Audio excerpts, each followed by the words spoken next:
Polisi ini baru melakukan tindakan kalau sudah nggak ada lawyer dan malam-malam sudah mirip PKI aja, maka saya sebut sudah mirip PKI. From Christopher for baby, I love you because you are the best and you are hardworking. Yang jahat itu adalah Agung Sedayu. Yang jahat itu Aguan. Ini di majalah Gatra sudah ada jejak kelam Agung Sedayu di PIK 2. Assalamualaikum warahmatullahi wabarakatuh. Waalaikumsalam warahmatullahi wabarakatuh. Hari ini tentu saja kita semua berduka, kita semua berbelasungkawa, kita semua prihatin karena hari ini negara kita mengalami tragedi. Yang saya pikir tragedi ini hanyalah simbolik. Apa yang nampak dan terjadi dialami oleh Pak Charlie Chandra hanyalah fenomena gunung es, karena nasib yang dialami oleh orang yang punya tanahnya dirampas dan dikriminalisasi di proyek PIK 2 ini bukanlah hanya dialami oleh Pak Charlie Chandra. Kenapa? Karena masih banyak korban-korban perampasan tanah lainnya yang memang kita ketahui mereka mengeluh, tetapi memang sedikit sekali yang berani menyampaikan kepada rakyat berjuang untuk membela haknya. Dan tentu saja kami sangat apresiasi ya kepada Pak Charlie Chandra karena beliau ini setelah menjadi korban dan pernah juga ditahan oleh penyidik, tidak kemudian diam, dan akhirnya kita tahu ada masalah di negara kita, khususnya di wilayah Tangerang, Banten, ada masalah perampasan tanah di PIK 2. Hari ini kita ingin merespon apa yang kemarin sudah disampaikan oleh Polda Banten ya, berkaitan dengan penangkapan Pak Charlie Chandra. Kami ingin tegaskan bahwa rilis Polda Banten bersifat prematur dan tidak komprehensif, sehingga hal-hal yang khususnya berkaitan dengan hak-hak rakyat, hak-hak seorang tersangka, bahkan peristiwa yang kita tahu ramai di sosial media tidak diklarifikasi oleh Polda Banten dan dianggap tidak pernah terjadi. Polda Banten seolah-olah sedang menegakkan hukum, padahal kami berkeyakinan, mohon maaf suaranya ya biar nggak Polda Banten, kami berkeyakinan Polda Banten tidak sedang melakukan proses penegakan hukum, tetapi secara telanjang dan terbuka melakukan kezaliman terhadap rakyat, melakukan pelanggaran prosedur di dalam Kitab Undang-Undang Hukum Acara Pidana. Bahkan kami bisa tegaskan Polda Banten sedang melayani kepentingan oligarki PIK 2 yang dimiliki oleh Aguan dan Antoni Salim, karena terlalu berani ya melakukan pelanggaran yang secara telanjang sudah kita ketahui. Namun demikian hari ini kita harus menyampaikan kepada publik tentang fakta apa sejatinya yang terjadi, sehingga selanjutnya terserah kepada rakyat, kami serahkan apa yang sebenarnya terjadi. Dan ini penting, kenapa? Agar jangan sampai klien kami ya, Pak Charlie Chandra yang ditangani LBH AP Muhammadiyah yang dipimpin oleh Pak Gufroni SHMH itu sudahlah menjadi korban, masih pula difitnah mafia tanah, difitnah penjahat, difitnah bapaknya penjahat TPO dan seterusnya.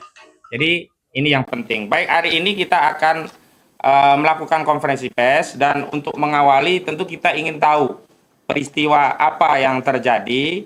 Dan di sini di sebelah kiri saya sudah ada Bapak Gufroni SHMH selaku koordinator dalam penanganan kasus Pak Charlie Chandra. Memang banyak sekali tim PH yang terlibat, tapi beliaulah koordinatornya dari Lembaga Advokasi Publik, Lembaga Bantuan Hukum LBH Muhammadiyah.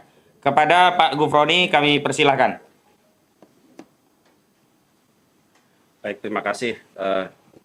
Assalamualaikum warahmatullahi wabarakatuh. Waalaikumsalam warahmatullahi wabarakatuh. Baik, terima kasih Bang Sinudin yang telah berikan kepada kami untuk menyampaikan kronologis penangkapan klien kami Cari Chandra, bahwa pada tanggal 17 Mei 2025 atau tepatnya hari Sabtu siang, saya memang dihubungi Cari Chandra, menginformasikan bahwa ada sejumlah petugas dari Polda Banten yang hendak melakukan penangkapan ya di kediamannya di Golf Residence Kemayoran, Jalan Geria Utama, Pademangan di Jakarta Utara. Dan saat itu juga karena Cari Chandra tidak ada siapapun yang mendampingi, saya kemudian meluncur ke kediamannya. Ya, jadi saya minta agar polisi untuk tidak serta-merta melakukan penangkapan sebelum ada penasihat hukum yang mendampingi. Dalam perjalanannya memang saya juga dihubungi oleh penyidik Polda untuk supaya tidak perlu menunggu saya, kira-kira begitu. Tapi saya bilang nggak bisa, saya harus memastikan bahwa klien kami dalam keadaan baik-baik saja dan tidak boleh ada penangkapan sebelum saya datang. Akhirnya telepon saya matikan waktu itu. Di lokasi kira-kira 1,5 jam ya, karena tempat tinggal saya dengan tempat tinggal Pak Cari cukup jauh. Nah, di sana memang saya bertemu dengan beberapa penyidik ya, ada AKP Yanhendra, ada Aibda Nana Purwana, ada Aibda Nana Ruhyana, dan yang lainnya. Dan memang saya sempat bernegosiasi dulu. Saya ingin memastikan seperti apa peristiwanya. Saya minta diperlihatkan mana surat perintah penangkapannya, mana surat perintah penggeledahannya. Memang ada diperlihatkan waktu itu, kemudian saya meminta izin untuk bertemu Cari Chandra. Jadi saya masuk ke dalam, kemudian ya ketemulah kita di dalam dengan Cari Chandra, saya, Pak Cari dengan istri, kalau tidak salah bertiga.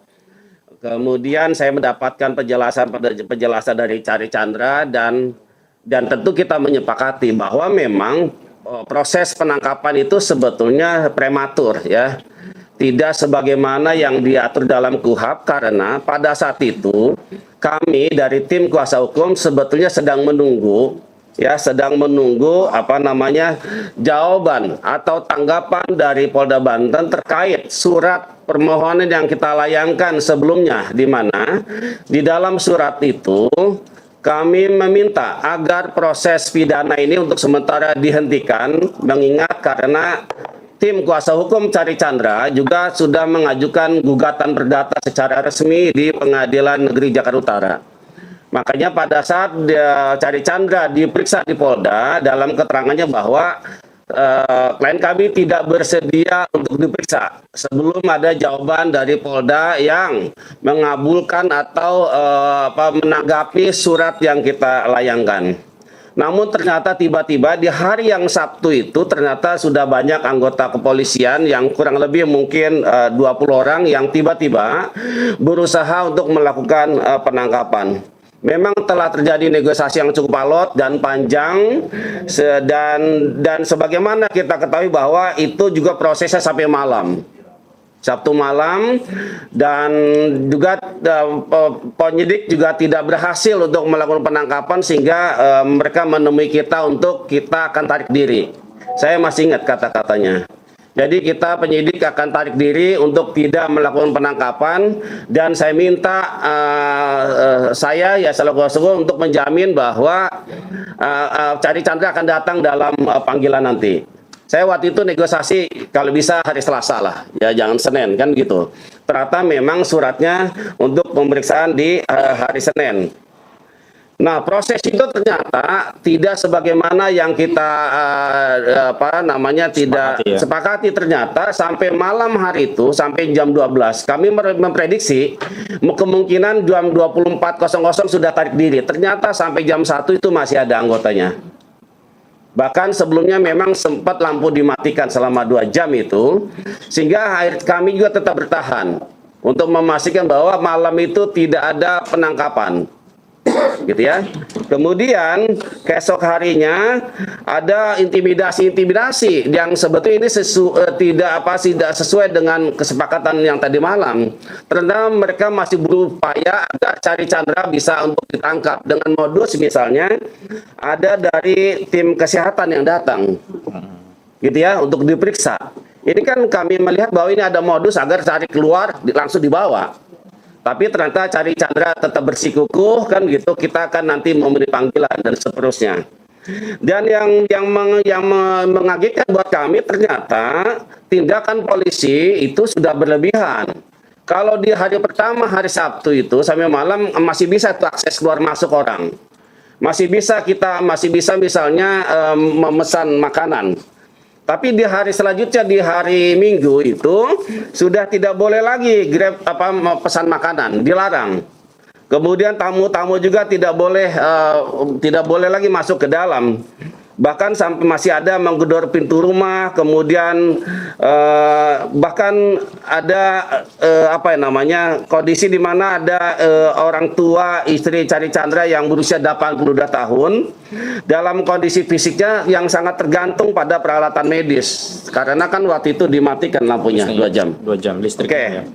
Kemudian pada hari Senin tanggal 19 pukul 10.00 tim penasihat hukum Cari Chandra mengirimkan surat pemberitahuan ketidakhadiran ke Polda Banten.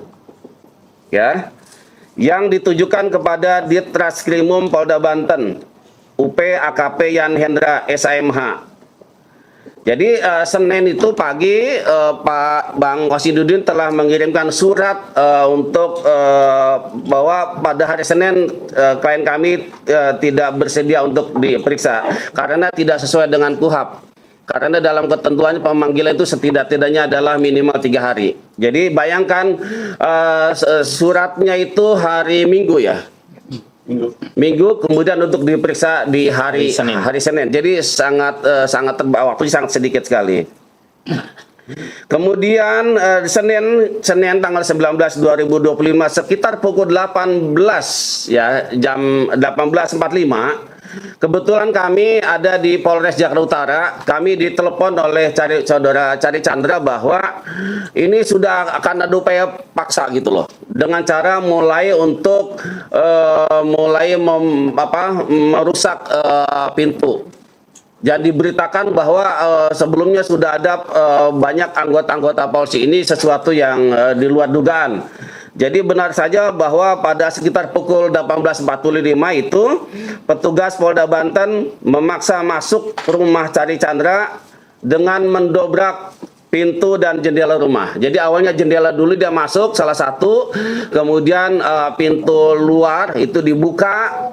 Kemudian pintu dalam juga dijebol, ditendang dengan sepatu sehingga saat itu Cari Chandra yang memang posisinya sedang berada di depan pintu yang itu kemudian langsung dibawa oleh anggota dari Polda Banten yang hanya bercelana pendek dan berkaus dan tidak mau menunggu tim penasihat hukum yang untuk mendampingi. Jadi kami datang waktu itu, Cari Chandra sudah dibawa oleh Polda Banten, ya. Jadi kami sempat mendokumentasikan waktu itu di lantai 2 ya sebagai barang bukti untuk sewaktu-waktu kita gunakan bahwa telah terjadi pengerusakan yang dilakukan oleh penyidik Polda Banten dengan cara merusak pintu dan jendela rumah. Pada malam hari itu juga sekitar pukul 8 malam atau itu, kemudian kami meluncur ke Polda Banten malam hari itu juga, ya. Dan sampai di sana memang sudah ada penjagaan yang cukup ketat. Bahkan saya lihat di gerbang itu ada beberapa petugas polisi yang berseragam dan dengan memakai senjata yang cukup lengkap. Bahkan di dalam itu saya lihat ada apel malam. Saya tidak tahu apakah malam itu ada apel. Ada pasukan Brimob yang sedang apel di depan masjid di dalam Polda Banten. Kemudian kami memang diberikan masuk. Jadi kami 7 orang, kemudian kami tim PH 3 orang masuk ke dalam. Ketemulah kami dengan Direktur Kriminal Umum, Kasubdit, Wakil Direktur dan penyidik-penyidik yang lain. Tetapi malam itu Cari Chandra sama sekali kita tidak bisa bertemu. Kami berupaya kepada direktur agar kami bisa bertemu dengan Cari Chandra untuk memastikan kondisinya. Apakah beliau baik-baik saja? Apakah ada bekas-bekas penganiayaan dan seterusnya? Tapi selalu dikatakan bahwa kita harus taat SOP. Tidak bisa kemudian ini Cari Chandra untuk bisa bertemu dengan penasihat hukum sekalipun. Jadi harus ada ada jadwal kunjungan, kira-kira begitu. Dan jadwal kunjungannya adalah hari Kamis, ya. Sehingga hal itulah kemudian kami juga tidak bisa bertemu Cari Chandra malam itu, dan kami memang diperlihatkan ada BAP tebal bahwa katakanlah ini berkasnya sudah lengkap P21 gitu ya. Bahkan diperlihatkan juga surat dari Kejaksaan Tinggi Banten yang menyatakan bahwa perkara ini sudah P21, maka ini sudah harus segera dilimpahkan. Jadi itu yang bisa kami sampaikan pada Senin malam. Kemudian hari Selasanya kita sudah mendengar bahwa Polda Banten melaksanakan press conference, ya, dengan menghadirkan saudara Cari Chandra dengan menggunakan pakaian tahanan dan dalam keadaan diborgol.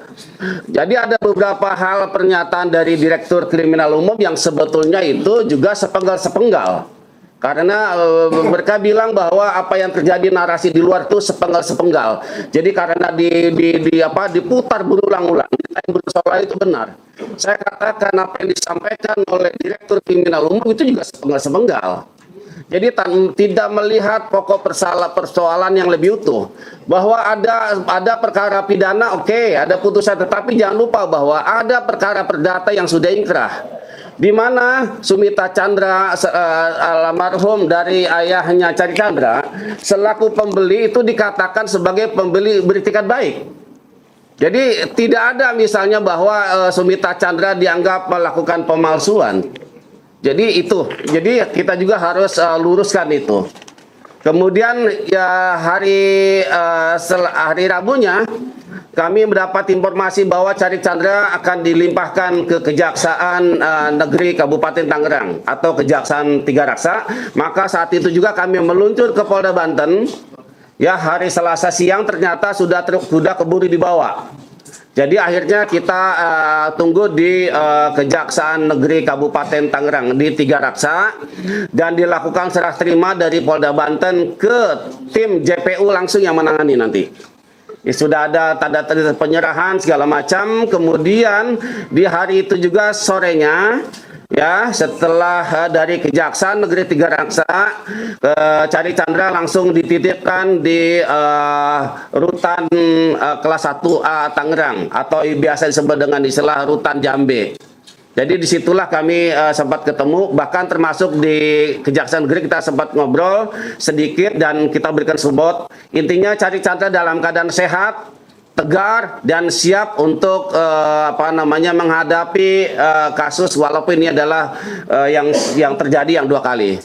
Mungkin itu saja kronologi singkatnya. Terima kasih dari saya, kurang lebihnya mohon maaf. Assalamualaikum warahmatullahi wabarakatuh. Waalaikumsalam warahmatullahi wabarakatuh. Baik, sebelum pendalaman terhadap kronologis, karena hadir juga Bang Samsir Jalil, salah satu kuasa hukum yang bisa menambahkan apa yang belum tersampaikan. Tapi saya ingin tegaskan kepada Polda Banten, juga seluruh kepolisian Republik Indonesia, terutama kepada Bapak Listio Sigit Prabowo, bahwa kita selaku penegak hukum, baik advokat, jaksa, hakim, termasuk penyidik selaku penegak hukum, kita terikat dengan undang-undang.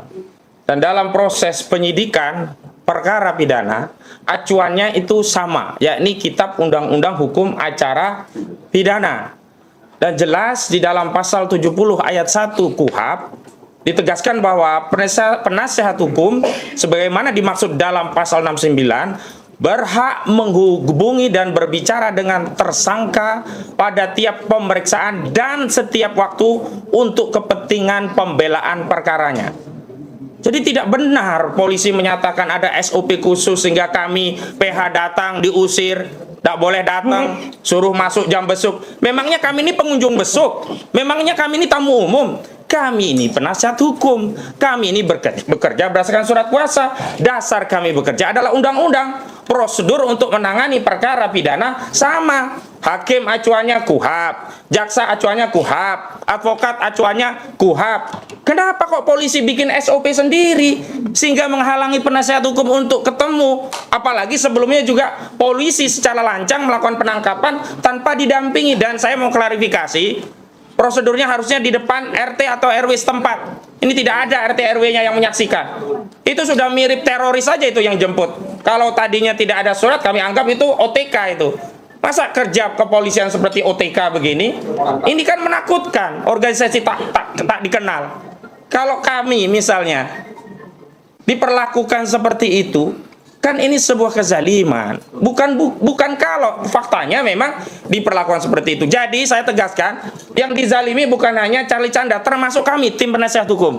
Karena KUHP memberikan wewenang kepada kami untuk bertemu dengan klien kami setiap waktu kapanpun, tapi ternyata polisi menyatakan tidak boleh hanya karena SOP, disuruh masuk jam besuk hari Kamis. Ini kan bukan konteksnya membesuk, ini konteksnya pendampingan klien, apalagi setelah dilakukan penangkapan. Baik, selanjutnya kepada Bang Samsir Jalil untuk bisa menyampaikan. Tolong tim. Ya, selamat datang Pak Samsul Jalal, nanti juga bisa menambahkan fakta karena saat itu juga sudah ada Pak Samsul Jalal, tetap saja tindakan biadab dari Polda Banten, tidak tahu malu tetap saja melakukan pemaksaan tanpa mengikuti prosedur KUHP. Dan mohon maaf, saya ingin tambahkan satu hal. Surat penangkapan itu berlaku sebelumnya, tapi kemudian diterapkan atau dikirimkan surat panggilan 1. Ingat, di dalam KUHP, apa yang harus dilakukan oleh polisi jika surat panggilan 1 itu tidak dipenuhi? Terbitkan panggilan kedua, bukan melakukan penangkapan. Dan panggilan itu ya di 112 dan 227 KUHP harus dilakukan dengan cara patut, diberikan langsung, diterima, ditandatangani dalam waktu yang cukup diatur 227 setidaknya 3 hari. Ini maksa. Tanggal panggilan tanggal 17, diserahkan 18 Mei hari Minggu, disuruh datang Senin tanggal 20 Mei. Wajar kalau saya mewakili klien menyampaikan surat tidak bisa hadir. Kenapa? Karena panggilan itu tidak sesuai prosedur KUHP. Kenapa kami menyatakan itu? Karena masih ada mekanisme panggilan kedua sehingga kami bisa mempersiapkan klien kami dan keluarganya yang trauma dengan tindakan penyidik agar bisa datang menghadap memenuhi panggilan. Tapi alih-alih muncul panggilan kedua, Polda Banten justru melakukan penangkapan secara biadab, secara brutal, tidak mengindahkan hak asasi manusia keluarga. Bukan hanya Pak Charlie, tapi juga hak asasi keluarga. Baik, sebelum ke Pak Samsir, karena ada Pak Samsul Jalal ya, Pak Samsul dulu untuk menjelaskan. Pak Charlie dulu, baik. Bukan, kalau gitu Pak Samsir dulu untuk menceritakan tambahannya. Tolong tim untuk digeser. Terima kasih. Assalamualaikum warahmatullahi wabarakatuh.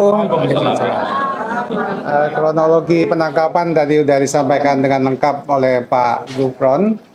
Tapi tentunya kasus Pak Charlie Chandra ini kita coba angkat dari awal untuk lahan yang seluas 8, sekian hektar. Ini dimulai pada tahun 1988 ya, yang itu udah ada AJB yang memang sudah lengkap. Kemudian dari sisi kewajiban keluarga Pak Charlie Chandra ini kan sudah tetap melakukan pembayaran pajak sampai tahun 2023. Tapi proses untuk perampasan ini itu dimulai tahun 2013. Ada bukti chatting dari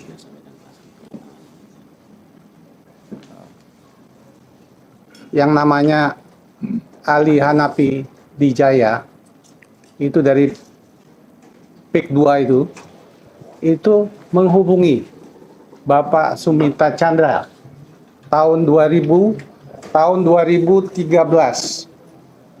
untuk proses, ya kalau kita bacakan di sini kan karena dia pemilik lahan mengenai tanah di Desa Lemo yang masuk dalam SK kami.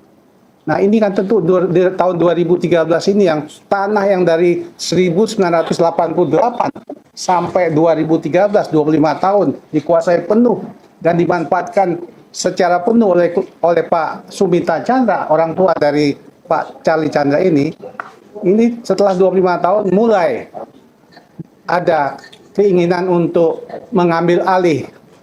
Ini komunikasinya ada dalam chat antara Ali Hanafi Wijaya dengan Pak Sumita Chandra. Kemudian proses inilah berlanjut sampai kemudian Pak Sumita Chandra ini meninggal tahun 2015 di Australia. Kemudian dari sinilah kemudian berangkat masalah perkara kasusnya Pak Charlie Chandra ini. Sampai kemudian kami tanggal 17 Mei kemarin sebagai penasihat hukum ini dibuat kaget. Sangat kaget. Karena tanggal 29 April kita masih ke Polda Banten itu untuk memenuhi panggilan. Yang di sana kita sudah ada kesepakatan untuk melakukan melakukan seperti yang disampaikan Pak Gufron tadi. Kita menunggu jawaban. Sehingga pada tanggal 19 kemarin itu kita sebenarnya menunggu untuk mendapat jawaban. Tapi yang kita dapati adalah kami dihubungi, saya mula-mula Pak Gufron, untuk penangkapan Pak Charlie Chandra. Jadi ini merupakan ya tadinya ya sifatnya ya tentunya yang saya sampaikan tadi 2013 ada proses perdata ya untuk pembelian lahan. Kemudian dengan tipisnya aja menjadi pidana dan penangkapan. Jadi saya betul-betul sampai hari ini juga saya shock. Karena malam itu saya sampai tengah malam juga ada di lapangan. Saya juga melihat rumah itu lampunya dimatikan 2 jam. Lampunya dimatikan 2 jam. Tadi disampaikan ada orang tua dari Pak Charlie itu yang memerlukan penanganan medis. Itu darurat pada waktu itu. Jadi setelah itu ya seperti yang disampaikan Pak Gufron tadi, penyidik juga menghubungi kami, lampu sudah kami hidupkan. Jadi memang ada hal-hal yang memang Berarti dia ngakui dia yang mematikan. dia ngaku kami lampu sudah kami hidupkan, kami akan keluar. Jadi untuk itu seperti yang disampaikan Pak Gufron, dia akan memberikan surat untuk panggilan. Jadi itu yang bisa saya lengkapi dari proses penangkapan kemarin. Jadi berdasar kebijakan proses jual beli yang dengan itikat baik sampai kemudian dikriminalisasi dengan tipis aja. Dari sini kami sebagai penasihat hukum yang sangat selalu mendampingi, selalu Pak Charlie Chandra ini begitu kooperatif, dipanggil datang. Selalu datang, tepat waktu. Tapi kok tiba-tiba ya proses penangkapan. Ini yang dapat saya sampaikan, menambah yang sudah sampaikan Pak Gufron tadi. Makasih. Assalamualaikum warahmatullahi wabarakatuh. Waalaikumsalam warahmatullahi wabarakatuh. Baik, sebelum ke Pak Samsu Jalal, ini ada istri dari Pak Charlie Chandra. Beliau nanti akan menjelaskan apa yang dialami dan perasaan keluarga karena ada tindakan brutal dari Polda Banten. Ada Bu Elis Charlie Chandra di sini hadir bersama kita. Kepada Ibu dimohonkan untuk bisa bercerita, Bu, apa yang Ibu alami saat terjadi peristiwa itu. Tim, tolong ada yang petugas penggesernya ya, biar Bang Basit ya. Oke. Silakan Ibu Elis. Ya. Ya. Selamat siang semua. Agak didekatkan mic yang situnya. Nah, itu.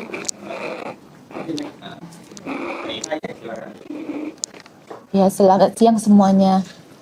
Saya istri Charlie Chandra, Elis.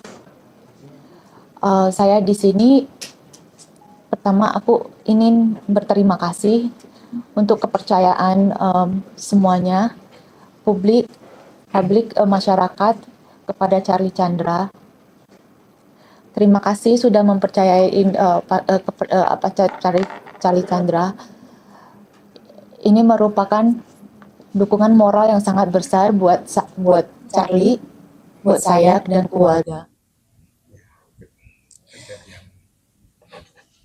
Ya, pada saat itu kita merasa pada saat penangkapan itu saya merasa yang ada di saya itu merasa ketakutan. Kenapa tiba-tiba nggak ada kabar, nggak ada apa-apa, tiba-tiba udah ada penangkapan. Dan pada saat itu karena kita sendiri dan Pak Charlie, kita minta supaya mereka tunggu um, pengacara kita datang. Ya, dan hal itu berlanjut sampai malam, sampai minggunya juga, ya, sampai mereka di sana sampai hari Senin. Apa yang Pas terjadi hari, pada saat malam itu, apa benar lampu di dalam rumah itu iya, dimatikan? ada dimatiin. Iya, Itu memang nggak ada listrik sama sekali ya. Tentunya nggak kan ada, nggak ada. sementara Jadi orang tua benar-benar gelap, benar-benar gelap. Sampai besok hari Minggunya juga masih kita maksudnya sampai besok paginya kirain polisinya udah pulang ya, tapi ternyata masih belum, masih ada di luar dan orangnya banyak gitu, banyak, dan apa orang Anda nggak bisa masuk. berusaha juga untuk memanggil atau apa, mengetok pintu, Iya, mengetok pintu, terus bel terus, bel terus. ya. Terus waktu pada saat itu dia ini kasih surat pemanggilan pertama pada paginya. Sempat juga terhalangi ya, ada pesanan makanan segala macam. Apa yang Iya, kita dengar, karena mereka apabila ada orang yang mau masuk, mereka pengen ikut, maksudnya mau masuk gitu, kayak mau ikut nyusup masuk. gitu ya. Terus yang Jadi 82 tahun itu siapa, Bu? itu mama saya. Mama saya kondisinya emang dia udah sakit lama. Dia sakit penyakit orang tua Parkinson. Jadi kalau misalnya dia dia perlu oksigen.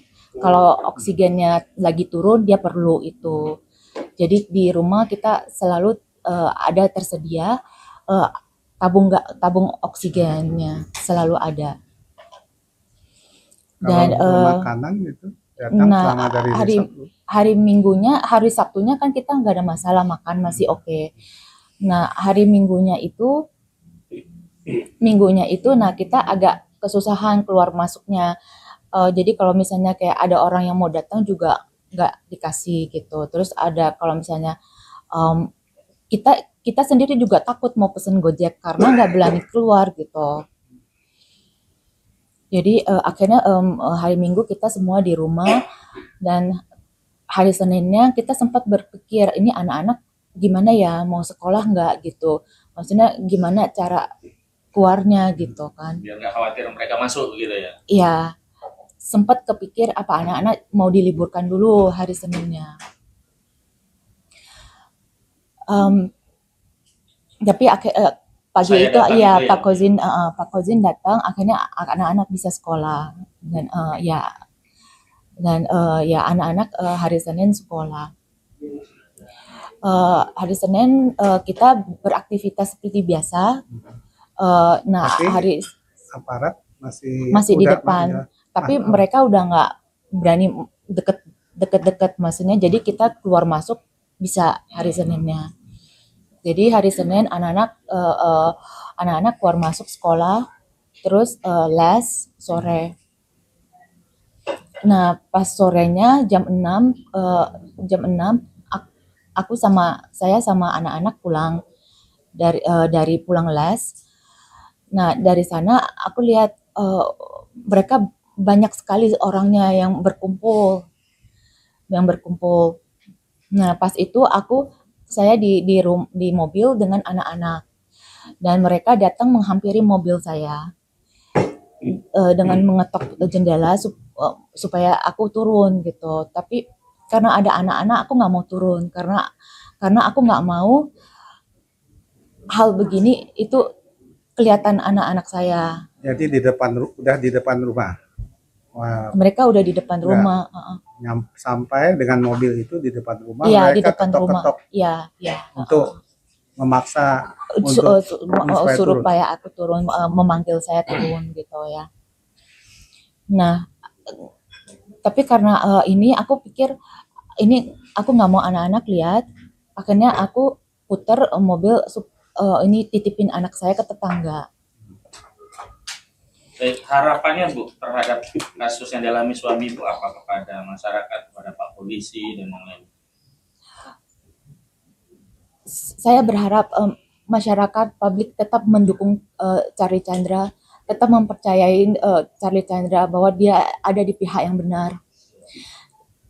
Dia bukan orang jahat, dia bukan maling tanah, begitu juga papanya. Suami saya orang yang baik. Dia tidak melakukan hal-hal begitu.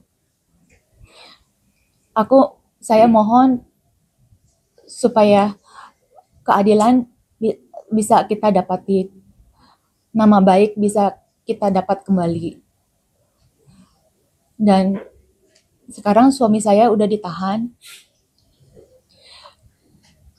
Saya mohon masyarakat bisa mengikuti dan mengawal terus kasus ini sampai ke persidangan, agar di persidangan hakim jaksa bisa bersikap netral dalam kasus ini.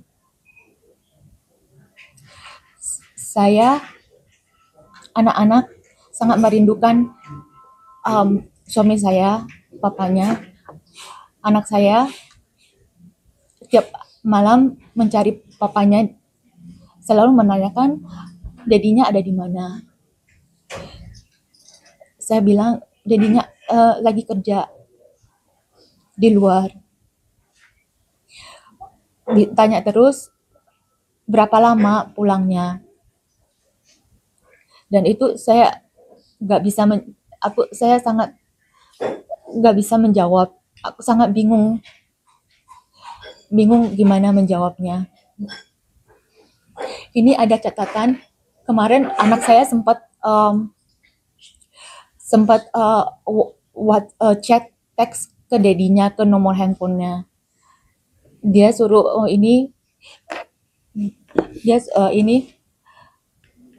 dia minta ayahnya segera pulang. Dia tanya ayahnya ada di mana. Dan ini dia ada tulisan buat dedinya. From Christopher for Daddy. I love you because you are the best. And you are hardworking. Ini sangat menyakitkan sekali buat kita, buat saya.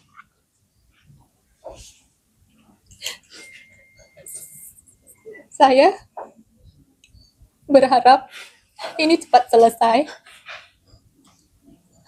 Suami saya bisa segera pulang, bisa segera berkumpul dengan anak-anaknya. Saya juga bingung harus kemana, harus berharap kemana agar keadilan ini ada buat Charlie, buat keluarga saya. Aku mohon doanya agar kasus ini bisa cepat selesai dan Charlie bisa dapat keadilan dan mendapatkan kembali nama baik Charlie dan buat papanya Sumita Chandra. Terima kasih. Baik, terima kasih Bu Elis. Terima kasih Bu Elis. Kita semua tentu prihatin. Dan mohon maaf nih, saya pun jadi terbawa emosi. Ya, karena setiap kita kan bagian dari sebuah keluarga. Ketika kita mendengar seorang anak menanyakan tentang kondisi ayahnya dan dengan kepolosannya menyatakan ayahnya adalah seorang pekerja keras dan selalu mencintai ayahnya, kita sebagai ayah tentu terbayang bagaimana kalau kondisi itu terjadi pada kita. Dan kita juga sebagai ayah tentu juga punya keinginan agar bisa membersamai anak-anak kita. Baik Bu Elis yang sabar, mudah-mudahan Pak Hakim, Pak Jaksa mendengar keluhan ini sehingga bisa membantu, setidaknya bagi Pak Jaksa membantu memberikan penangguhan, Pak Hakim bisa memberi vonis yang membebaskan. Karena sekali lagi Charlie Chandra itu adalah korban. Yang jahat itu adalah Agung Sedayu. Yang jahat itu Aguan. Ini di majalah Gatra sudah ada jejak kelam Agung Sedayu di PIK 2. Dan perkara ini sudah dikabarkan oleh majalah Gatra, sengketa sertifikat nomor 5 Desa Limo. Dibongkar semua oleh majalah Gatra.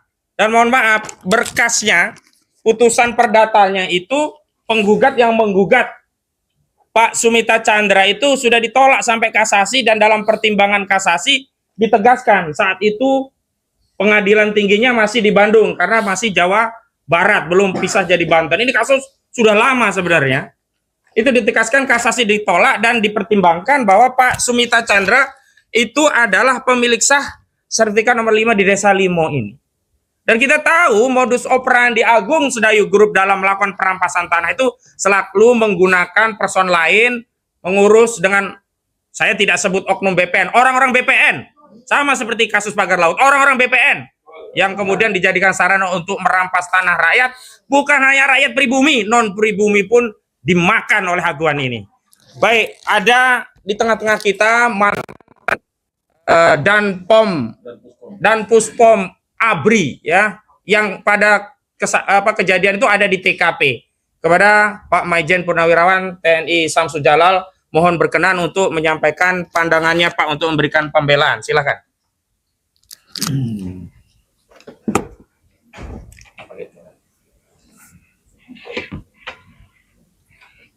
Enggak apa-apa, ini anu aja. Ini. Bismillahirrahmanirrahim. Assalamualaikum warahmatullahi wabarakatuh. Waalaikumsalam warahmatullahi wabarakatuh. Saya berterima kasih sekali hadir pada sore yang berbahagia ini bersama kawan saya pengetahuan juga, Pak saya Didu. Alhamdulillah. Terus terang saja, kami ini purnawirawan ya, nggak ada apa-apanya.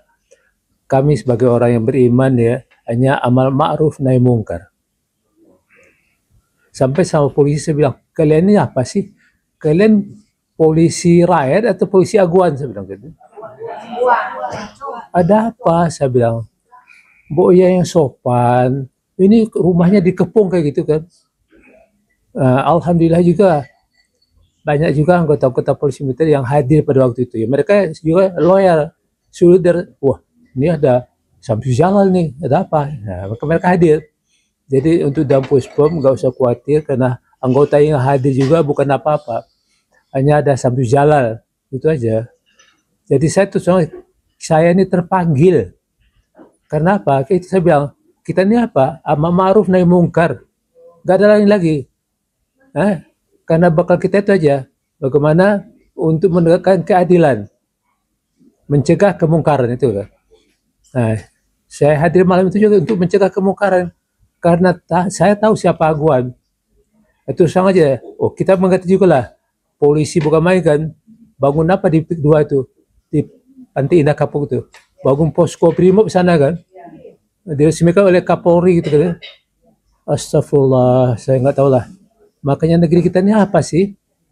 Negeri yang berkeadilan kan. Di dada kami ini Sumpah Prajurit Sabta Marga masih menempel nih kan. Jadi kalau ada yang mungkar itu enggak wajib, kewajiban kita untuk mencegahnya gitu ya. Kita yang mau menegakkan yang baik. Kalau itu baik, oke. Itu amal perbuatan kita. Karena kita mencari bakal aja untuk bakal kita nanti di hari belakangan ini, hari depan nanti. Itu aja. Jadi saya terima kasih kepada Ibu Chandra juga, Ibu Charlie, ya masih mentalnya masih kuat walaupun anaknya juga menanyakan mana papa, mana ayah. Tapi insya Allah ya, Tuhan akan memberikan keberkahan dan memberikan dukungan moral ya supaya tetap tabah. Karena percayalah, yang kalau kita orang Jawa bilang Tuhan itu tidak pernah sare kan. Allah itu juga pernah tidur. Dia pasti mendengarkan dan mengawasi mana yang baik, mana yang tidak baik. Insya Allah itu Pak Charlie itu berbuat baik kan. karena dia mempertahankan hak dia kan itu. Hanya si Aguan yang bisa merampok dengan ahli nafiah itu. Saya tahu kok. Saya tahu Aguan juga, saya tahu ahli nafiah. Saya pernah juga memperjuangkan tanah di mana namanya itu di sana juga. Itu juga tanah orang dibeli, ditawar serendah-rendahnya, kalau nggak dipaksa, nah, dikerjain oleh polisi. Ini polisi sejak dulu sudah bekerjasama dengan ahli nafiah itu. Nah, akhirnya apa? Belum lunas dibayar, cari tanah yang lain. Dipaksakan juga begitu. Begitulah seterusnya. Sehingga tanah di sana itu sudah dikuasai oleh mereka semuanya. Nah, inilah yang mereka akhirnya mungkin waktu itu Presiden ke-7 meresmikan sebagai PSN kan gitu. Itu apa? Tanah rampok, jadi nggak benar itu. Jadi makanya saya terus terang aja dengan para pemerintah hanya itu aja, amal ma'ruf nahi mungkar. Gak ada lagi. Kita juga mengharapkan dukungan. Dan tadi saya dengar mahasiswa sudah siap memberikan ultimatum sama DPR juga. Tanggal 7 Juli bilangnya kami akan turun, akan menduduki DPR. Dan itu Legend Marina Soeharto tuh bagus tuh. Pokoknya bubarkan DPR, kembali ke Undang-Undang 45. Itu yang paling sampai Punarawan itu kan itu aja gitu. Dan yang lainnya itu reshuffle itu betul. Karena yang duduk di kabinet sekarang itu kan ya orang-orang Jokowi semua gitu. Baik, itu aja yang kami sampaikan. Semoga Allah juga selalu memberkati kita semuanya. Sehat selalu, panjang umur. Bila taufiq wal hidayah. Wassalamualaikum warahmatullahi wabarakatuh. Waalaikumsalam warahmatullahi wabarakatuh. Terima kasih Pak Samsu Jalal. Bahkan bukan hanya pernyataan beliau ini ada di lokasi dan ya mampu memberikan perlindungan kepada Pak Charlie Chandra. Memang modusnya polisi ini baru melakukan tindakan kalau sudah nggak ada lawyer dan malam-malam, sudah mirip PKI aja, maka saya sebut sudah mirip PKI malam-malam gitu. Kalau PKI itu kan komunis wajar, ini polisi kok melakukan hal seperti PKI. Jadi polisi itu seperti apa sebenarnya? Dan hadir di tengah kita Bang Said Didu yang juga sudah lama setahun lebih mengadvokasi kezaliman PIK 2. Maka kita mintakan beliau agar kita paham peta kezaliman proyek PIK 2 ini di tanah Banten, bukan hanya yang terjadi terhadap Pak Charlie Chandra. Kepada Pak Said Didu dipersilahkan. Assalamualaikum warahmatullahi wabarakatuh. Hari ini tepat 1 tahun saya Gufron dengan PP Muhammadiyah menyatakan berada di garis terdepan untuk membela rakyat yang terzolim. Hari ini pas 1 tahun tepat di kantor PP Muhammadiyah. Jadi saya pikir hanya jalan Allah aja yang menuntun.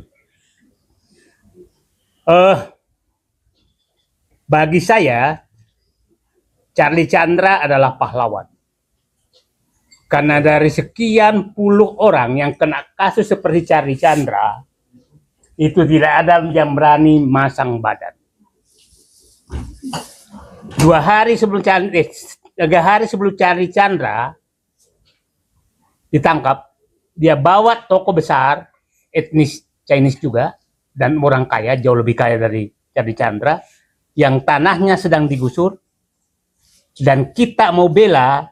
Setelah saya kontak lagi, dia mundur, dan berkali-kali seperti itu, berkali banyak sekali. Tetangga saya etnis Chinese juga, supaya orang paham bahwa ini bukan masalah etnis. Itu bayangkan, ibunya sudah tua, datang penyidik ke rumahnya, disidik, habis itu berapa hari kemudian meninggal. Polisi datang dengan etnis tertentu, tahulah, etnis timur. Nah, jadi intimidasi seperti ini berlanjut terus. Jadi saya ingin menyatakan penangkapan Charlie Chandra itu adalah proklamasi dari PIK 2 menyatakan aku masih kuat dan kalian nggak bisa lawan saya. Itu proklamasi. Itu proklamasi bagi mereka. Jadi jangan anggap ini kasus sederhana. Ini kasus pesan PIK 2. Hai aparat, lakukan yang aku minta sekarang. Saya pikir perintah itu datang dari Aguan dan dilaksanakan. Karena mereka sekarang ini betul-betul ingin menunjukkan giginya bahwa Charlie Chandra saja yang pemberani aku masih bisa hadapi. Dan ingat, penyidik yang muncul terus hanya satu. Siapa namanya? AKP Yan Hendra. Itu satu, dan itu juga yang melakukan hal yang sama di berbagai kasus yang dikriminalisasi. Orang itu juga. Jadi, mohon publik paham, penangkapan Charlie Chandra adalah proklamasi PIK 2 bahwa jangan coba-coba lawan saya karena polisi masih di tangan saya. Itu saya pikir pesannya. Jadi jangan terlalu banyak kasus hukum. Nah, saya berharap dengan terbukanya di pengadilan nanti itu kita buka semua apa yang terjadi. Ada dua tokoh besar yang sekarang juga melakukan yang hal sama. Ada yang dipenjarakan suami istri, nggak usah saya sebutkan namanya. Suami istri dipenjarakan, itu bekas teman Aguan. Dan hampir semua bekas yang dekat berhubungan dengan Aguan, dengan Ali Hanafi, itu dikerjakan seperti itu. Saya nanti cerita tentang rakyat yang hadapi. Ini sengaja saya buka ke publik supaya ini kita harus melawan. Nggak ada yang lain. Nah, itu dua orang, tahu nggak sekarang, dikeluarkan dengan baru bisa bicara 2026. Ya, saya nggak perlu nyebutkan namanya. Banyak kali, ada sudah masih di penjara sekarang. Ada sudah di penjara sekarang. Nah, inilah yang terjadi sebenarnya. Nah, saya ingin menjelaskan apa sih kasus ini bisa terjadi sehingga seakan-akan mereka betul-betul berkuasa. Begini proses yang terjadi. Ini kita harus buka, Pak. Saya terima kasih kepada orang-orang yang hadir di sini yang benar-benar jiwa ikhlas berjuangnya sudah melebihi dari manusia normal. Saya tahu Pak Gufroni 24 jam, Pak Ahmad Syahir 24 jam. Kami semua 24 jam mengikuti. Tidak ada kecuali panggilan mengusir oligarki dari Indonesia yang merampas rakyat. Tidak ada jalan lain. Nah, begini, jadi kepada seluruh kenapa sih mereka bisa melakukan? Ini sebenarnya kasus PIK 2 itu dimulai dari RUTEW dan RUTR 2011 yang ditetapkan oleh Gubernur dan Bupati Tangerang. Kita tahu siapa Bupati Tangerang saat itu? Yang turun-temurun itu. Ahmad Jati. Oke?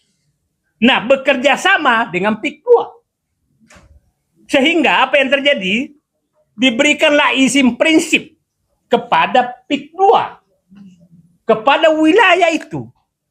Nah, seakan-akan wilayah setelah dapat izin prinsip loh. Bukan izin pembebasan loh. Bahwa apabila Anda mau membangun, boleh. Itu biasa.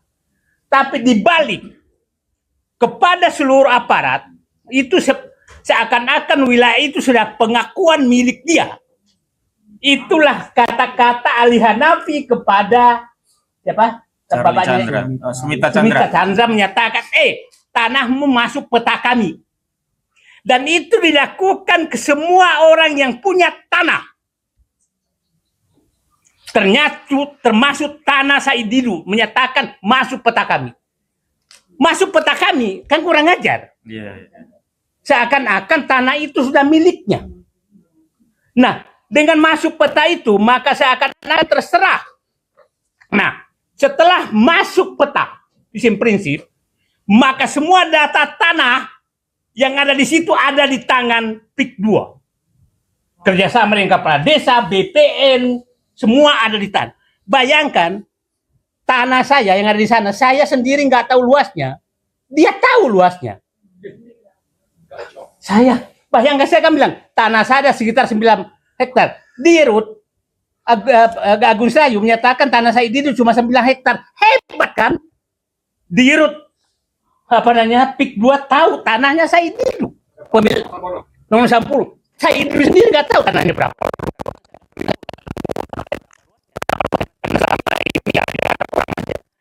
Bayangkan, tanah semua.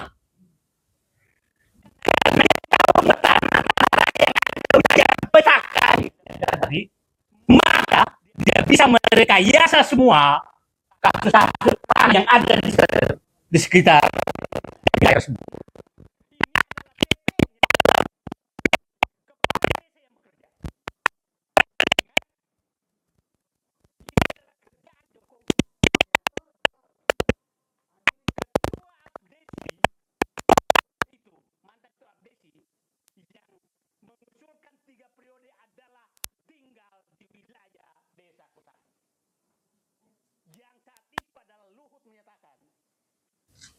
Sebagai penasehatnya Abdesi tersebut.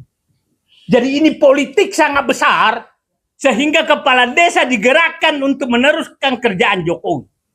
Setelah itu Jokowi memberikan PSN kepada PIK 2. Jadi ini bukan pekerjaan sebenarnya, ini adalah perampasan negara secara sistematis lewat Joko Widodo bersama Aguan, bersama Abdesi. Gantung Jokowi. Nah, jadi kita harus membacanya secara bahwa ini adalah politik yang sangat besar. Nah, saya lanjut. Setelah pengusaha menjadi penguasa lahan tersebut, maka semua data tanah itu dipegang oleh dia. Dan ingat, kalau kita sudah punya sertifikat, masa seluruh sejarah tanah itu ada di BPN. Kita nggak pegang lagi aslinya. Artinya, BPN bisa merekayasa bahwa tanah Saididu itu tidak sah karena milik orang lain. Dan itu yang terjadi semua di wilayah Banten. Raja-raja dilakukan seperti itu. Bayangkan cuma raja nggak berani bicara. Tahu-tahu namanya berubah. Tahu-tahu namanya berubah. Nah, karena itu kekuasaan BPN. Jadi menurut saya, nah itulah yang terjadi. Yang terjadi Charlie Chandra juga seperti itu. Dan kasus lain seperti itu. Anda bisa bayangkan. Tetangga satu lagi saya. Banyak sekali kasus yang saya pahami. Bayangkan. Tanahnya sekitar 20 hektar. Sepakat 5 hektar dijual. Oke? Dengan harga yang pas. Tahu-tahu datang panggilan polisi bahwa yang 15 hektar bermasalah. 20 bermasalah. Karena dianggap bermasalah, maka dipaksalah menjual 15 hektar itu dengan harga kesepakatan. Kalau enggak, Anda dipenjara. Begitu caranya mereka. Jadi biasanya diakui sah, ini banyak sekali seperti sah sebagian, habis itu dianggap yang lainnya tidak sah, badan dipaksa. Dan itu, ya pelakunya, yang tadi itu, yang nggak bisa disentuh, yang berinisial A itu, bukan AL Wijaya. Nah, itu modus yang terjadi banyak sekali. Problemnya adalah dengan sekarang Charlie Chandra semua tiarap. Maka untuk membangkitkan kembali, maka Charlie Chandra kita harus bela sampai pembelaan terakhir. Nggak ada jalan lain. Kalau Charlie Chandra ini berhasil, maka Banten habis, Indonesia habis. Seluruh modus ini dilakukan di seluruh Indonesia karena pelakunya adalah, mohon maaf, itu adalah aparat desa dan seluruh aparat BPN, aparat hukum itu melakukan hal yang sama di Morowali, di Makassar, di Surabaya, apalagi di Kalimantan, di Maluku, di Papua, itu terjadi semua. Jadi sebenarnya bangsa ini sedang dirampas oleh mereka. PIK 2 adalah puncak gunung es yang terjadi ya sekarang. Bapak bisa bayangkan sekarang, malam sekarang ini, masih tiap malam itu 11 kampung, karena 2 benteng sekarang, itu benteng bapak-bapak ini membela korban, dan benteng kampung, 11 kampung di 2 kecamatan itu beronda setiap malam karena sedang terjadi penggusuran oleh PIK 2, oleh mereka. Dan ini kalau itu jebol, maka seluruh wilayah lain akan jebol. Kalau Charlie Chandra jebol, maka semua perampasan hak tanah rakyat akan habis. Jadi itu dibacanya seperti jangan dibacakan di kasus kecil, di kasus yang sangat besar, karena seluruh rakyat akan terancam. Nah, sekarang Saya mohon maaf, saya agak panjang bicara karena ini saya menganggap bagaimana cara mereka merampas tanah rakyat? Ada 8 cara yang mereka lakukan. Nanti saya bicara, mohon izin lagi tadi bicara tentang bagaimana merampas aset negara.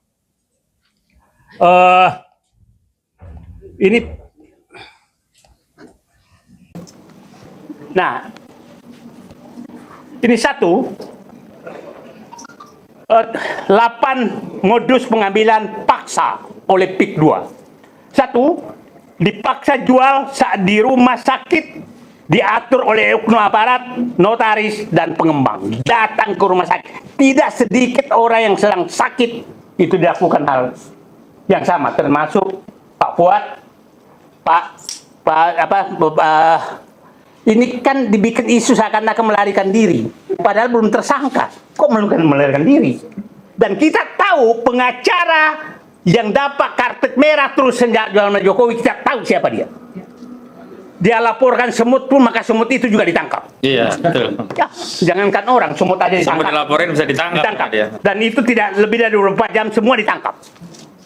Jadi jangan ada bisa membantah bahwa aparat pernah dibawa kendali aguan. Karena pengacara PIK 2 laporkan semut pun semutnya ditangkap. Itu betapa arogannya mereka. Nanti nggak usah lah, ulama apalagi. Oke, yang kedua, dipaksa jual di kantor aparat dengan ancaman bahwa surat tanahnya palsu dan tumpang tindih. Ini modus kedua, dan ini terjadi. Yang ketiga, dipaksa jual tanah dengan bahwa surat tanahnya palsu atau tumpang tindih. Itu yang kedua. Yang ketiga, dipaksa jual di penjara atau di tahanan dengan alasan pemalsuan surat. Ini terjadi Charlie Chandra. Ini kan negosiasi bahwa udahlah, akui aja, jual aja. Jadi bayangkan, nah ini kasus pertama yang ingkar sekarang, supaya publik paham. Bukan kasus kedua. Nah, dipaksa, kan lucu. Ini perlu publik paham. Di Banten, siapapun berperkara tanah yang menang adalah aguan. Lucu. Nah, saudara berperkara, kalau siapa menang, aguan yang ngambil tanahnya. Berperkasi ada dengan tetangganya, aguan yang ngambil tanahnya. Lucu, yang berperkara orang lain tapi yang ngambil aguan. Terus negara apa ini? Ya, kalau kasus Charlie Chandra bertentangan dengan siapa pembeli tanah itu, siapa namanya? Mio. Yang mengakui? Dapat Mio. Ya kalau dia menang yang dia dong dapat. Kenapa aguan yang dapat? Dipakai aja. Kasus kuat juga begitu, kasus macam-macam begitu. Jadi semua orang berperkara, Anda berperkara dengan iblis pun di wilayah PIK 2, itu yang menang adalah aguan. Tanahnya diambil aguan. Aparat hukum harus mendengar ini, bahwa ini tidak masuk akal. Saudara berperkara karena dibawa aguan, tapi tanahnya kalau siapa yang menang, kalau kalah maka tanah masuk ke PIK 2. Ini logika mana? Harusnya tanahnya pindah ke saudaranya dong, bukan pindah ke aguan dong. Nah, ini logika mana gitu nih? Ini mohon maaf karena saya bukan orang hukum maka berpikir liar aja, karena memang menghadapi orang liar harus kita berpikir liar juga. Nah, jadi sekarang sebenarnya semua perkara tanah di PIK 2, apapun perkaranya itu yang menang aguan. Terus negara ini mau diapain? Oke. Yang keempat, dipaksa jual di kantor pengembang dan disaksikan oleh aparat dengan ancaman bahwa ada masalah surat tanah. Ini kasus Chandra Charlie juga demikian, surat seperti itu. Bayangkan Chandra Charlie datang ke kantor PIK 2, aparat polisi ada di sana. Polisi siapa itu? Ini ada di sana dan penyidiknya.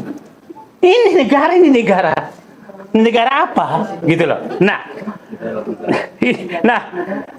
dipaksa oleh aparat desa dengan surat tanah tumpang tindih. Ini aparat desa, ingat di desa ya, di desa itu girik yang banyak.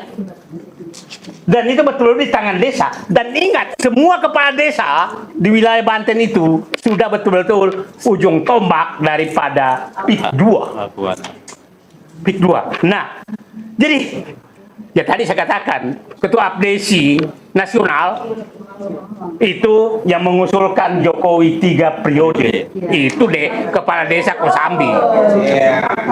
Dan siapa di belakangnya? Artinya negara ini memang Jokowi mau ngambil alih lewat aguan dengan menggunakan seluruh perangkat yang ada. Ketujuh, dipaksa jual dengan alasan harus dibebaskan karena PSN. Ini yang dipakai pada saat PSN, padahal PSN-nya hanya di 1.700 hektar, 50 hektar. Nah, ini yang dipakai. Yang ke-8 dipaksa jual dengan cara lahan diisolasi dan dibayar dengan harga yang sangat murah. Ini diisolasi tanah saya saja. Itu ada 1 hektar sawah saya nggak bisa lagi ditanami karena irigasinya sudah ditutup oleh PIK 2. Hektaran tanah yang ada di wilayah itu yang nggak bisa ditanami lagi. Kampung-kampung diisolasi seperti itu. Nah, terus pertanyaan saya sekarang, Pak Sugeng Waras di sini, darah saya mendidih, Pak. Melihat bahwa ada orang yang sangat istimewa yang tidak bisa disentuh oleh hukum dan dia bisa mengatur aparat hukum untuk merampok negara. Saya yakin Pak Presiden Prabowo seorang jenderal, mudah-mudahan darahnya juga mendidih dan selalu menyatakan saya rela mati bersama rakyat. Dan saya dari awal menyatakan Pak Prabowo kalau mau mati bersama rakyat, datanglah ke PIK 2 dan kita mati bersama di sini. Terima kasih. Assalamualaikum warahmatullahi wabarakatuh. Selanjutnya kepada Bang Marwan Batubara untuk menyampaikan pandangan. Tolong ada yang menggeser ke Bang Marwan. Ya, pakai ini Bang. Klik ini aja.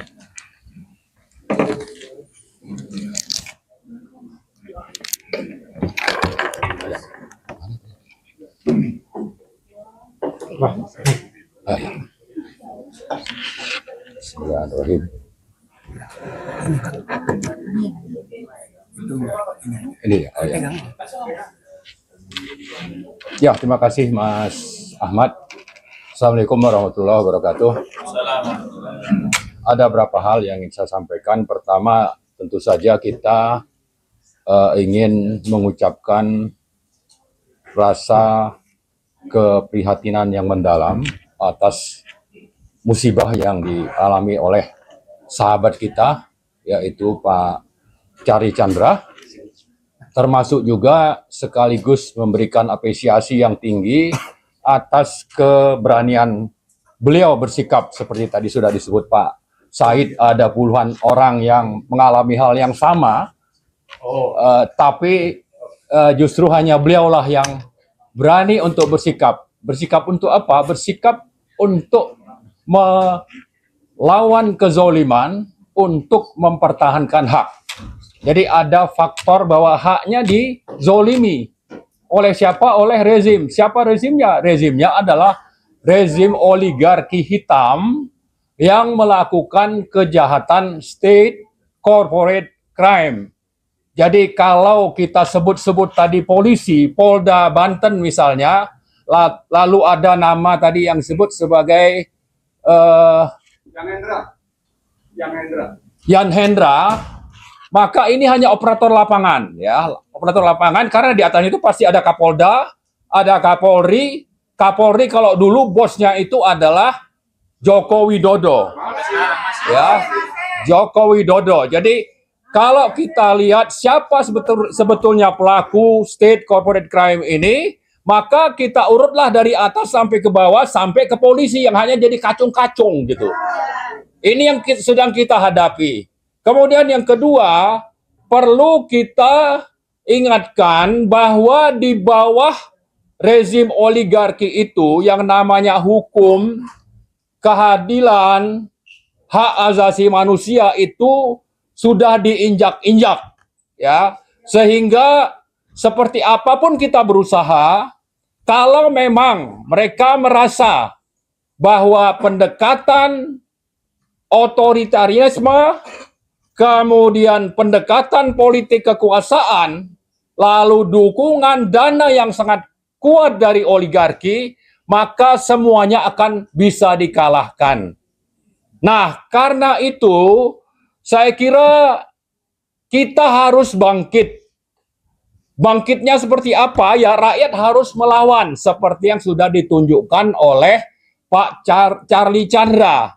Karena itulah mari kita siap-siap untuk bergabung bersama, ya, kita akan menunjukkan perlawanan kepada rezim oligarki hitam ini yang melakukan pendekatan politik kekuasaan secara otoriter menggunakan uang dan juga aparat negara agar ini bisa berhenti seperti yang disebutkan Pak Said Didu tadi. Nah, bagaimana supaya bisa berhenti? Maka kita mengingatkan, selain tadi mengajak rakyat, kita mengingatkan pertama itu adalah DPR, ya. DPR ini memang pimpinan partainya bisa saja menikmati banyak kenikmatan logistik dari aguan. Maka kita ingin menyadarkan mereka bahwa kezoliman ini sudah di depan mata dan mengancam kelangsungan NKRI, mengancam kelangsungan eksistensi dari NKRI, karena yang akan berdaulat itu adalah negara PIK 2 misalnya, atau negara PIK 1, atau di mana saja oligarki hitam itu punya lahan atau kekuasaan, maka di sana mereka lah yang berkuasa. Bukan lagi negara Kesatuan Republik Indonesia atau rakyat yang berdaulat, tetapi adalah oligarki hitam pelaku state corporate crime. Jadi pertama tadi ke DPR, kemudian kepada Pak Prabowo yang dulu sudah bersumpah, ya, ingin untuk menghilangkan adanya negara dalam negara. Faktanya, meskipun presiden sudah berganti lebih dari 6 bulan, mereka merasa aman. Kenapa? Karena tidak ada upaya yang serius dari Pak Prabowo dan menteri-menterinya untuk menghentikan kejahatan mereka ini. Tidak ada upaya yang serius. Yang dilakukan pamer sandiwara, cabut pagar laut, yang diproses hanya kepala desa 1 orang, lalu belakangan dilepaskan. Sama juga yang dilakukan oleh ketua ATR BPN yang namanya Nusron, menyebutkan ada perampasan hutan lindung, tapi belakangan tidak jelas rimbanya ini sudah sampai kemana. Padahal itu adalah aset negara yang tidak jelas bagaimana ini transaksinya dengan aguan dengan PIK 2. Nah, karena itu kita ingin menuntut ke Pak Prabowo, janganlah terus omon-omon, sementara kejahatan state corporate crime ini masih terus berlangsung di depan mata, dan ini akan mengancam kelangsungan hidup bangsa Indonesia.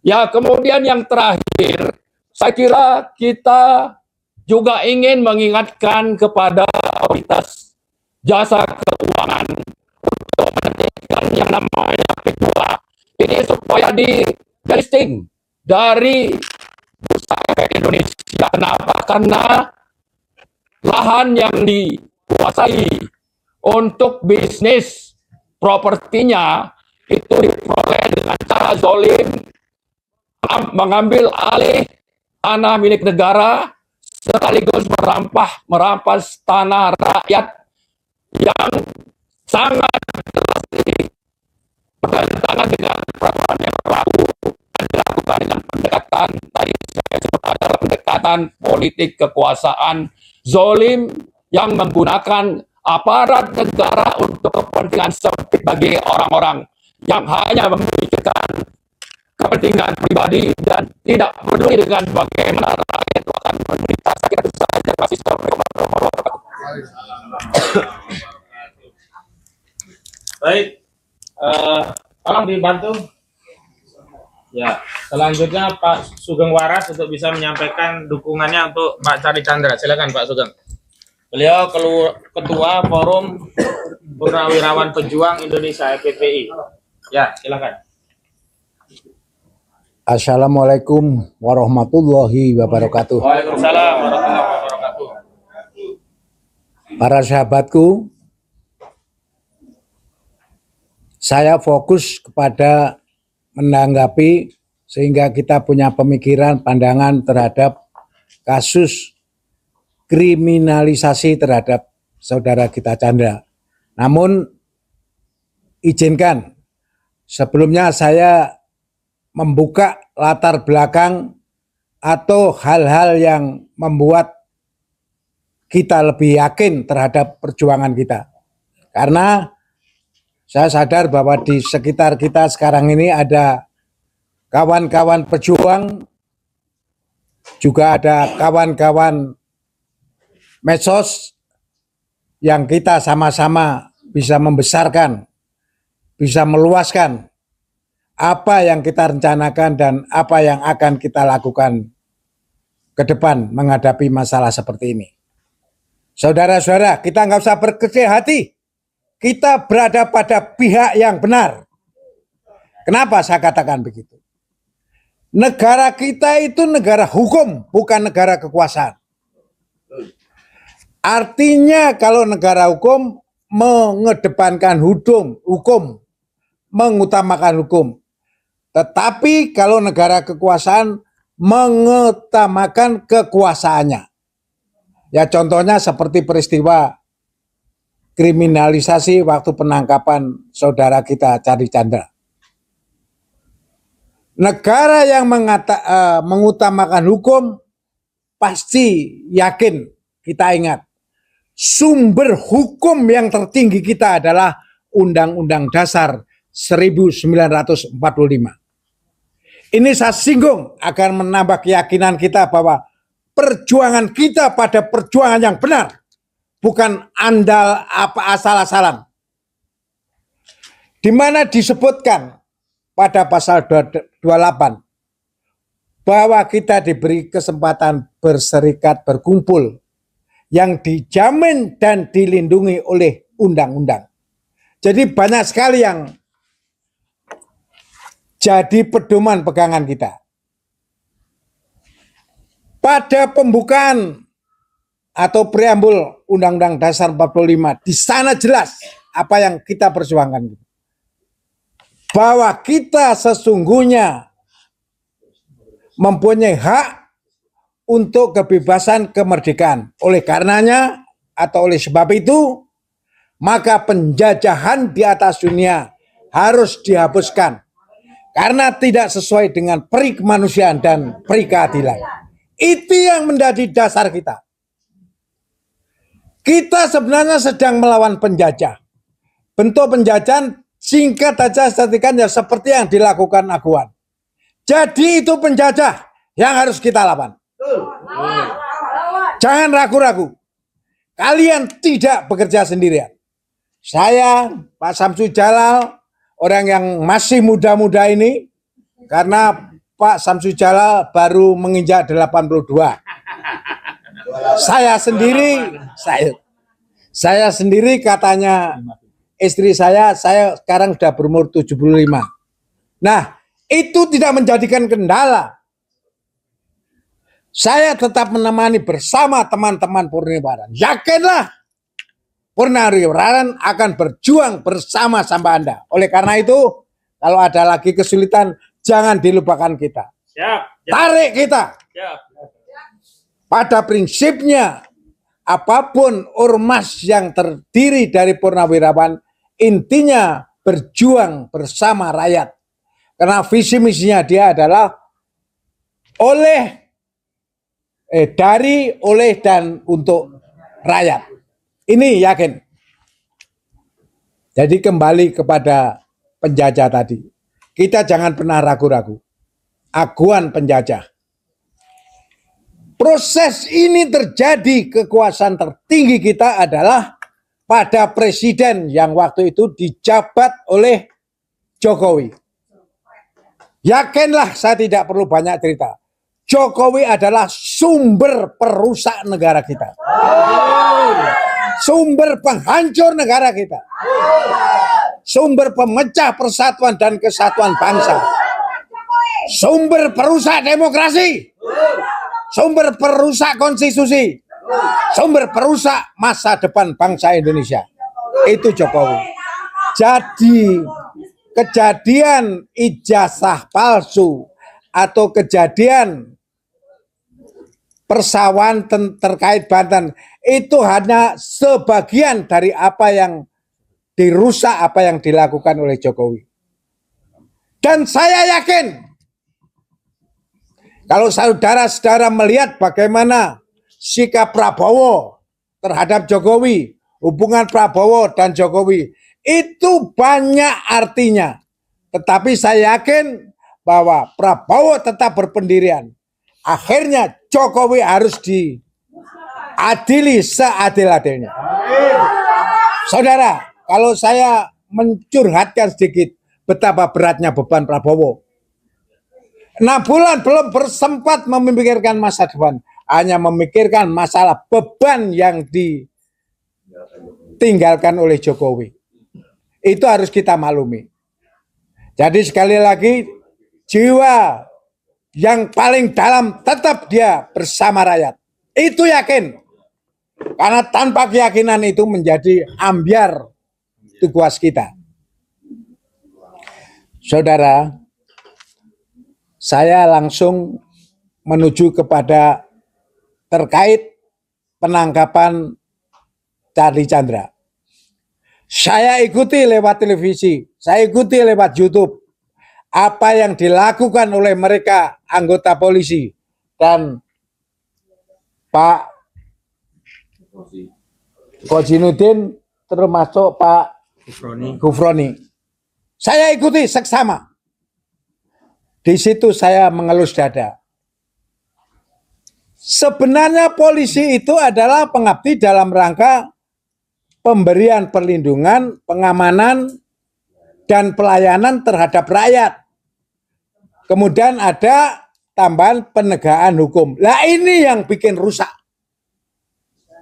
Karena buktinya polisi tidak bisa melakukan berpedoman pada konstitusi yang ada.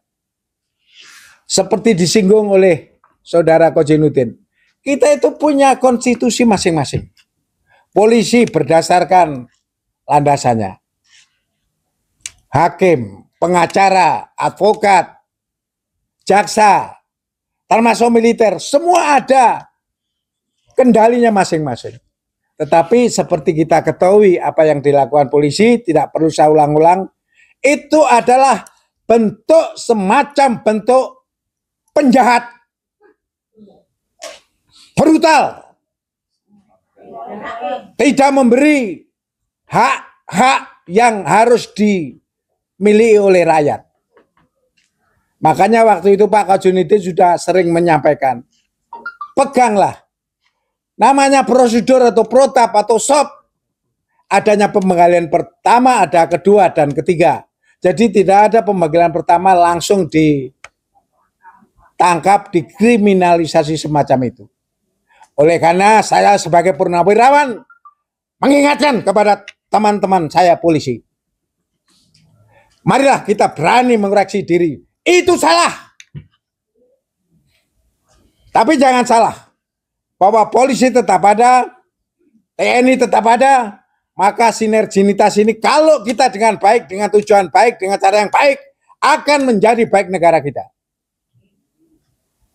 Tetapi teman-teman polisi harus akui banyak masalah-masalah, banyak peristiwa-peristiwa di mana-mana. Apakah di Kalimantan Timur, apakah di Sumatera Utara, apakah di Surabaya, termasuk di Jawa Barat ini. Oleh karena terakhir saya mengharapkan, memohon kepada Bapak Prabowo. Pak Prabowo, Bapak harus tegas dan cepat. Kita rakyat banyak yang mengeluh, banyak menderita. Jangan hanya senyum-senyum saja. Tidak. Bapak harus turun tangan. atasi polisimu. Kalau memang polisi berasal dari kepalanya, copot kepalanya. Masih banyak orang yang baik, orang yang lebih baik daripada ini. Karena pada dasarnya semua peristiwa yang terjadi di negara kita adalah menjadi beban, menjadi tanggung jawab Bapak sebagai kepala negara. Maju mundur negara tergantung Bapak. Cepat selesai tidaknya perkara tergantung Bapak.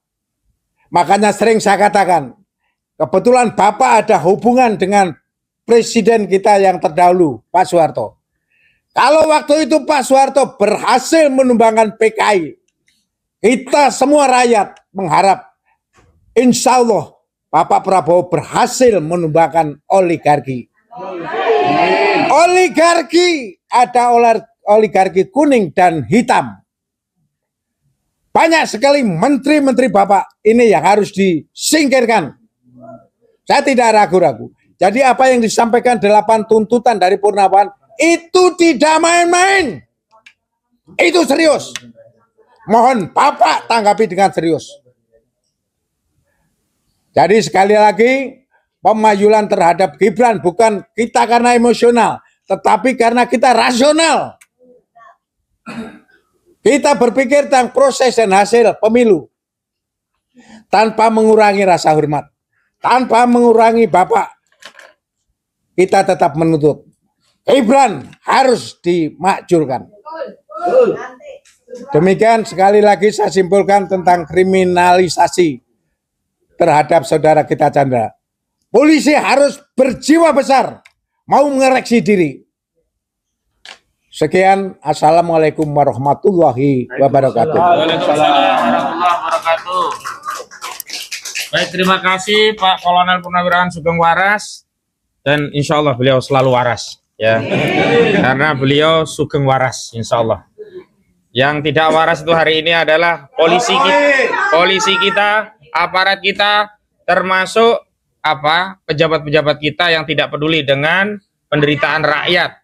Hari ini PIK 2 sudah menderita sebegitu rupa, tapi seolah-olah tidak ada negara hadir di tengah-tengah kita. Tidak ada aparat yang mau peduli, pejabat yang mau peduli, sampai presiden pun tidak berkata sepatah kata pun untuk membela rakyatnya yang dulu memilih dirinya, yang melegitimasi dia sebagai penguasa. Selanjutnya ada dari UI Watch, silakan Pak Heru. Oke, berdiri saja Pak Heru. Oke. Bismillahirrahmanirrahim. Assalamualaikum warahmatullahi wabarakatuh. Salam. Pada hari ini kita semua sedang mengkritisi sikap, langkah, dan tindakan dari Polri yang benar-benar membuat kita prihatin dan malu sekali. Betul? Kenapa? Karena kalau kita lihat mereka punya slogan yang namanya presisi. Ya, itu presisi apa itu namanya? Gombal semuanya. Karena di situ mereka bilang mereka akan berkeadilan, tapi faktanya mereka melakukan hal yang di luar dan melanggar slogan. Artinya di sini dari pihak Polri sendiri juga harus introspeksi dan Propam juga harus melihat seperti ini.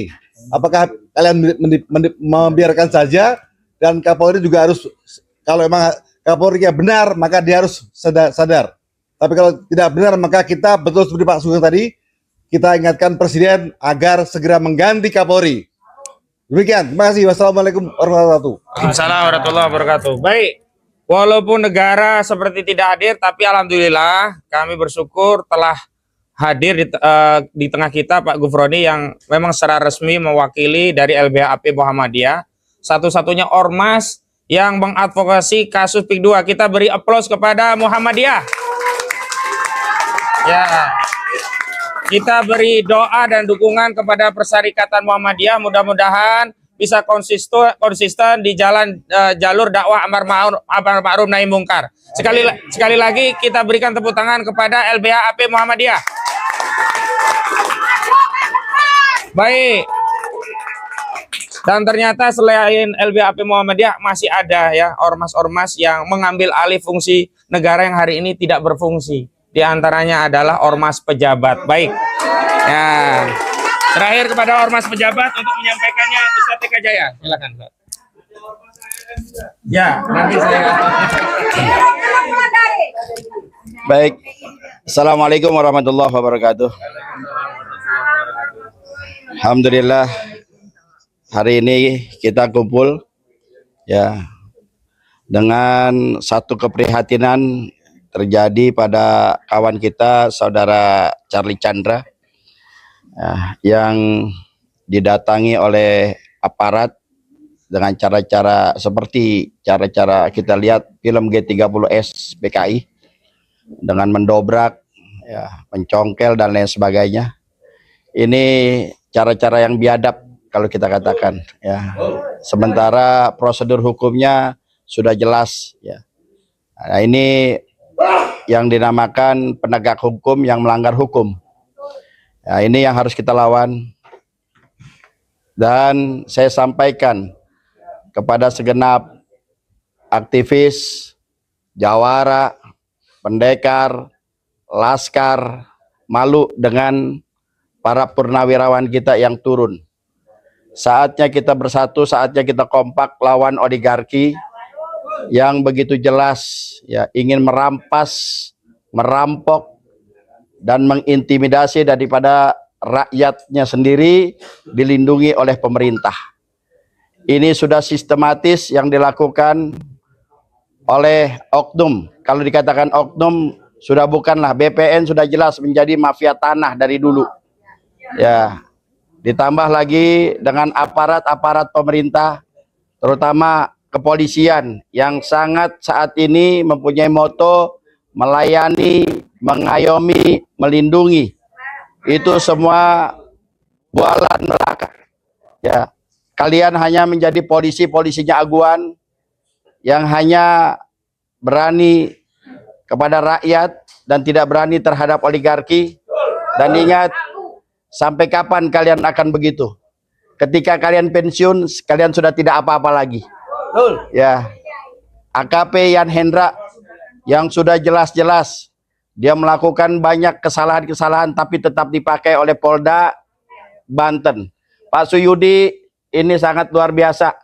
Ya, ini Anda punya anak buah ini sudah benar-benar kelewatan batas. Ya, dan juga Pak Kapolri, Listio Sigit ini sudah terlalu lama ya menjabat dan juga sudah terlalu kekenyangan lah bahasanya begitu. Ya. Ini sudah kekenyangan ya dari zamannya Sambo sampai saat ini ya dia tidak tersentuh, tapi anehnya Presiden Prabowo tidak berani bertindak terhadap Listio Sigit. Ada apa dengan Pak Prabowo? Ya. Bapak adalah pimpinan kami, presiden kami dan mempunyai kekuasaan saat ini. Anda bisa melakukan apapun selama itu buat kepentingan rakyat, maka rakyat akan mendukung. Jangan pernah takut, jangan pernah ragu. Karena rakyat ada di barisan Anda selama Anda melakukannya untuk kepentingan rakyat. Bukan kepentingan oligarki, bukan kepentingan hanya mereka-mereka saja yang hanya ingin merampok dan merampas daripada bangsa negara kita. Sekali lagi, kepada seluruh aktivis yang saya katakan tadi, saya sebutkan tadi, jawara, ya, pendekar, laskar, tunjukkan daripada rasa idealisme kalian.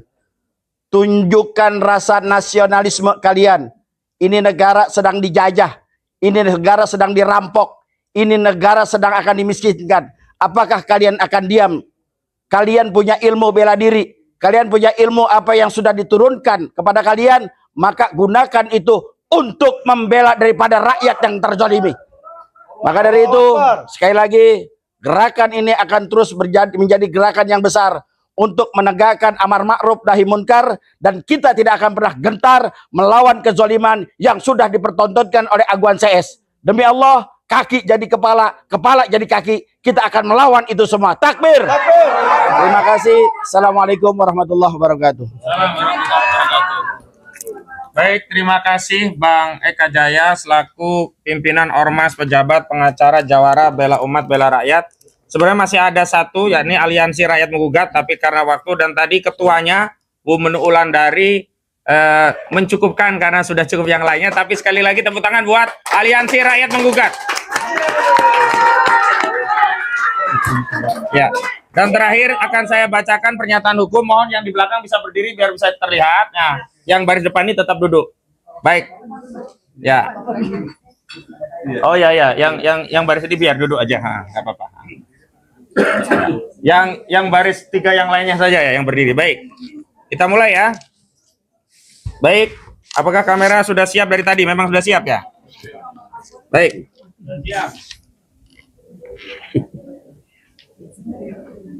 Bismillahirrahmanirrahim. Pernyataan hukum. Tolak kriminalisasi Charlie Chandra. Selamatkan rakyat Banten dari kezaliman proyek PIK 2 milik Agwan dan Antoni Salim. Sehubungan dengan adanya upaya paksa berupa penangkapan yang dilakukan secara brutal, melabrak aturan dan melanggar hak asasi Charlie Chandra untuk melayani kepentingan oligarki PIK 2 milik Agwan dan Antoni Salim yang dilakukan oleh petugas Polda Banten pada Senin 19 Mei 2025. Kami tim penasehat hukum Charlie Chandra bersama sejumlah tokoh aktivis purnawirawan dan aktivis lainnya menyampaikan pernyataan hukum sebagai berikut.